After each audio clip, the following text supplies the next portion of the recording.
So we can see it is already recovered to the pre-COVID level. China has already regained the largest destination in Asia Pacific. So China will welcome, this is 131 million.8 visitors by 2025 and later on reach 139.9 million in 2027. For the second largest destination is USA, which will end at 82 million.9 by 2027. These forecasts are all in under the median scenario. And then Turkish is the third largest destination in Asia Pacific. So from 65.0 million in 2025 to 78.1 million in 2027.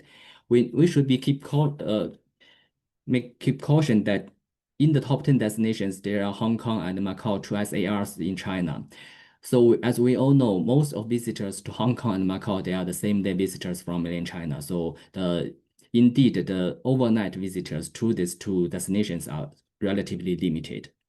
In the top 10 destinations, we also have Mexico, Japan, Thailand, Malaysia, and Canada. So if we consider this is only the number of total visitor arrivals to the top 10 destinations. If we will also consider the growth rate of these destinations, then we can have this figure. So for this figure, the horizontal axis indicates the total visitor arrivals with the unit of million, and the vertical axis indicates the growth rate, which is the 2025 growth rate compared to 2024. Then we have 4 subregions in this figure. So on the very top right, these destinations are with high total visitor arrivals and also high growth rate, including like Turkey and Korea.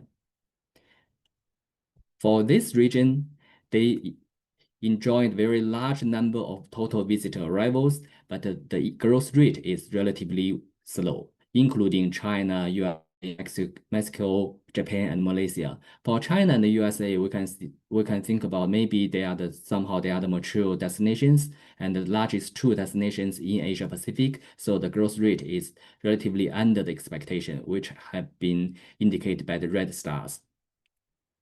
On the left-hand side, for these destinations, we can see there are Chinese Taipei, Sri Lanka, the Maldives, Nepal, Mongolia in Central. They are all small, relatively small destinations. So although the growth rate is very high, but the scale of the destinations is limited. And the last region here on this side, including Australia, New Zealand, Fiji, French Polynesia, Samoa. Most destinations are in the Pacific, so we will discuss this later. The recovery of those destinations in the Pacific are the expectation. We also have Myanmar here because of the tele-fraud issue, so the recovery of Myanmar is also under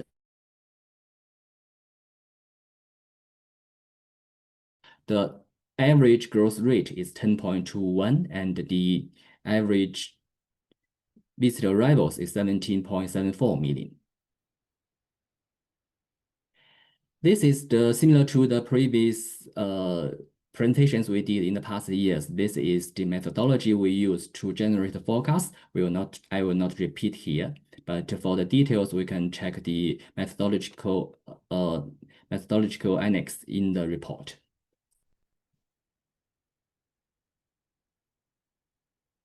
Here are the destinations included in the Asia Pacific in the forecasting report, including 39 destinations in total.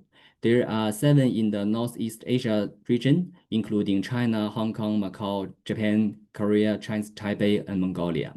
And 9 in Southeast Asia from Thailand to Malaysia, Singapore in Central.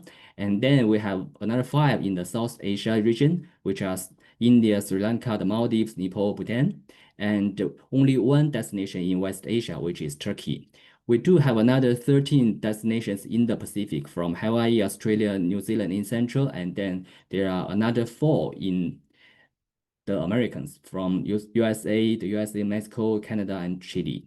So for the numbers, with the in the brackets are the change of the rank. For example, PNG, the rank of PNG in the Pacific changed from 10th to the 8th, and then the Cook Islands and so on, the rank of total number of visitor arrivals decreased to the 9th and 10th in the subregion. This figure presents the top 5 source markets in the Asia Pacific. So the largest source market is China, followed by the USA. And then the third is Korea, Canada, and Chinese Taipei.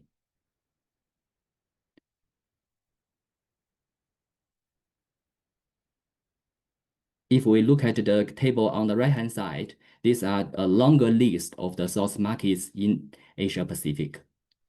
So we can see for the UK, India, and Iran, the rank in the list improves. For example, the UK from 9th in 2019 to the 7th in 2027. India from 16th to 13th.